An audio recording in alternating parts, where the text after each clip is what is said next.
నేనైతే ఈరోజు పుదీనా రైస్ చేస్తున్నాను. Quick and healthy recipe. First ఒక కడాయి తీసుకొని ఆయిల్ హీట్ చేసుకొని షాజీరా, చెక్క, లవంగాలు వేసుకొని ఫ్రై చేసుకోవాలి. తర్వాత ఆనియన్స్ వేసుకోవాలి. ఆనియన్స్ బాగా ఫ్రై చేయాలి.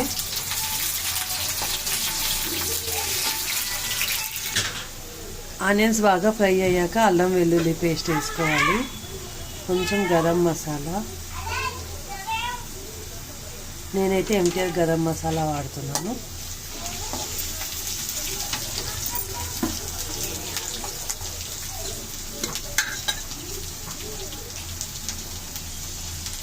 చిటికెడు పసుపు,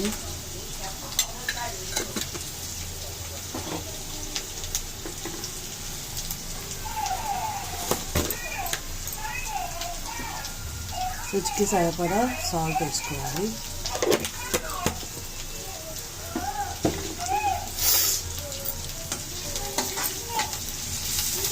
అన్నీ బాగా ఫ్రై చేయాలి. అన్నీ బాగా ఫ్రై అయ్యాక ఇది పుదీనా పచ్చిమిర్చి పేస్ట్, పుదీనా పచ్చిమిర్చి వేసి కొన్ని వాటర్ వేసి బాగా గ్రైండ్ చేసుకొని పేస్ట్ని బాగా మగ్గాలి.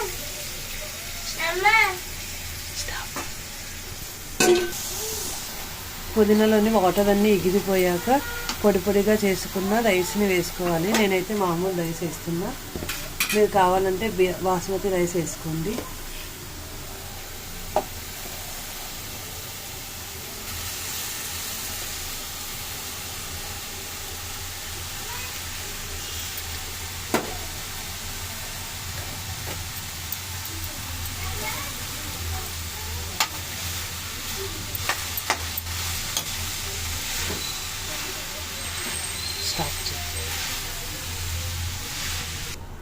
పుదీనా రైస్ రెడీ. పైకి జీడిపప్పు, బాగా ఫ్రైడ్ ఆనియన్స్ వేసుకోవాలి. బాగా వేయించిన fried onions. Tasty and healthy పుదీనా rice ready. Thank you for watching.